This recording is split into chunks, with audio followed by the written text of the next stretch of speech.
New Zealand needs a revitalized pro-worker left. A political left that is willing to take a bold stand and embrace pro-worker policy.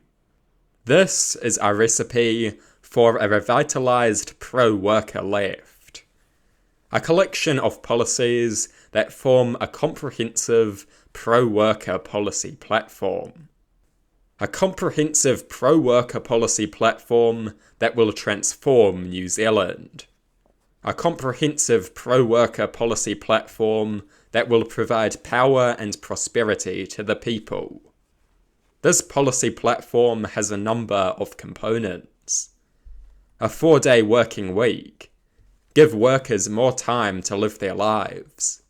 Free time facilitates socially and economically productive activities.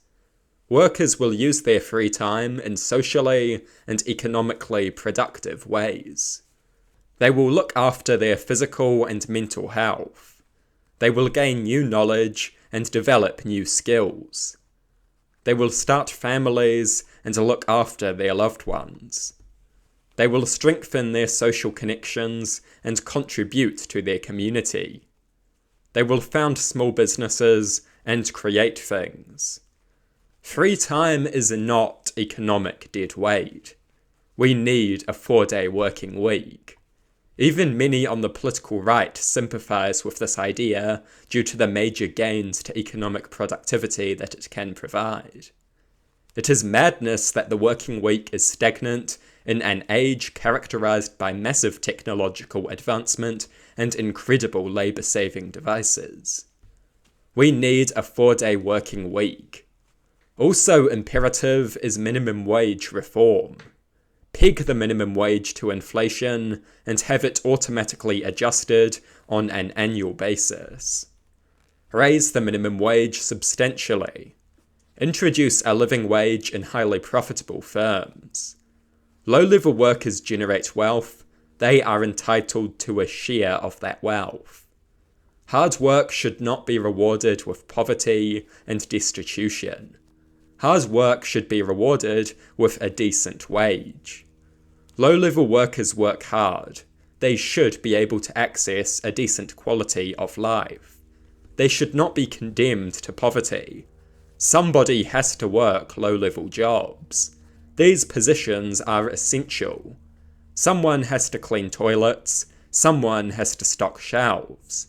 Someone has to do these jobs. To condemn these workers to poverty wages is cruel and disgraceful. We need minimum wage reform, and we need it now. We need to empower trade unions, reintroduce the Labour Party's Fair Pay Agreement legislation, make it mandatory for employers to provide new employees with membership forms for the relevant trade union, make trade unions more powerful, and promote trade union membership. Trade unions are the solution to the massive power imbalance between employers and employees. This power imbalance facilitates the exploitation and mistreatment of workers. Workers should not be powerless. Trade unions ensure that they are not.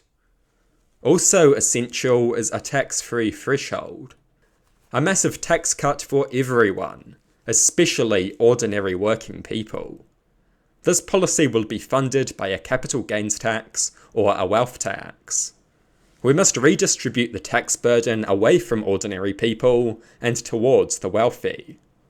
Working people face a disproportionate tax burden in terms of the well-being cost of taxation. For working people, taxation costs can be the difference between being able to afford decent food or having to make do with cheap, unhealthy food.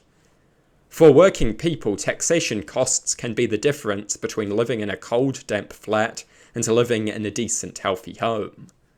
For working people, taxation costs can be the difference between being able to access healthcare and having to go without.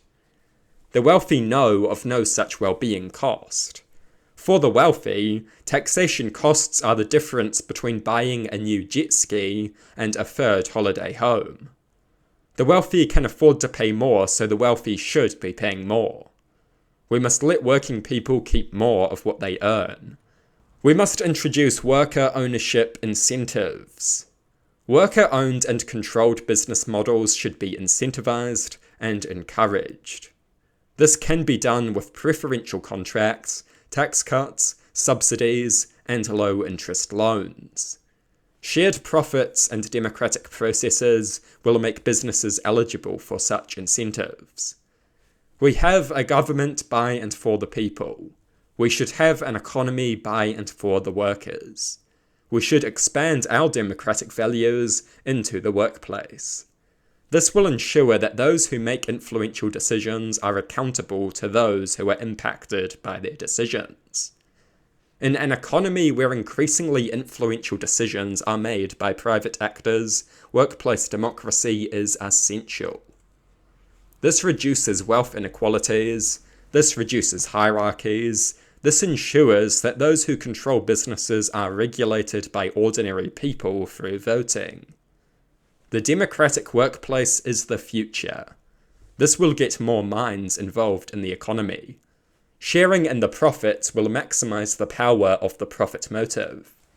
Workers will concern themselves with the economic success of a business to a far greater degree if they have access to the profits. Workers will work harder if their hard work is rewarded by a share of the profit that their work generates. Such a policy will also destroy degrading perceptions of helplessness and powerlessness.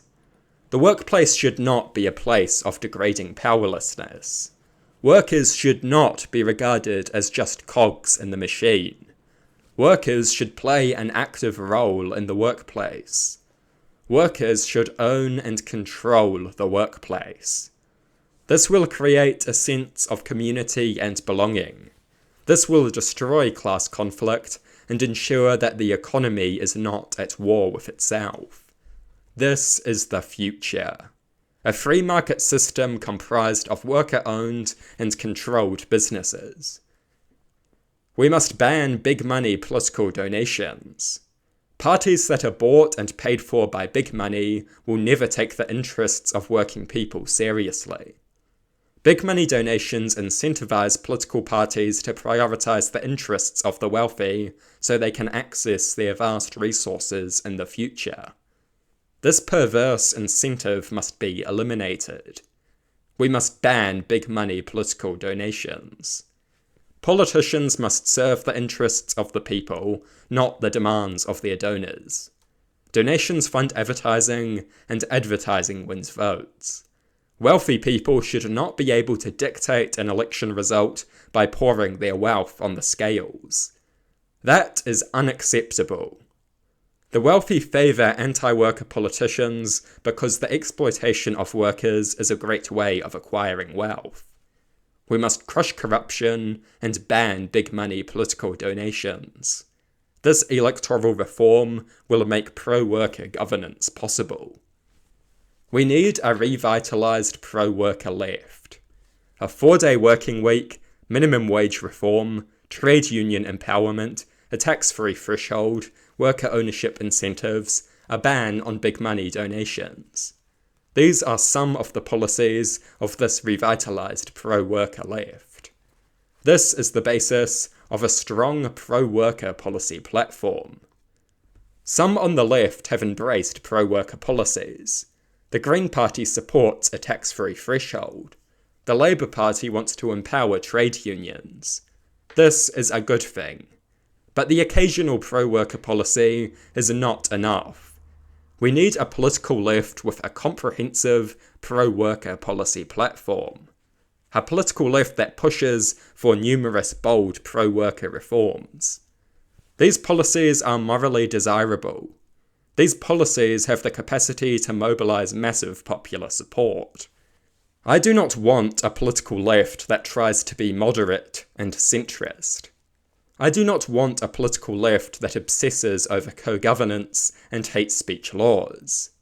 I want a political left with a bold and pragmatic pro-worker policy platform.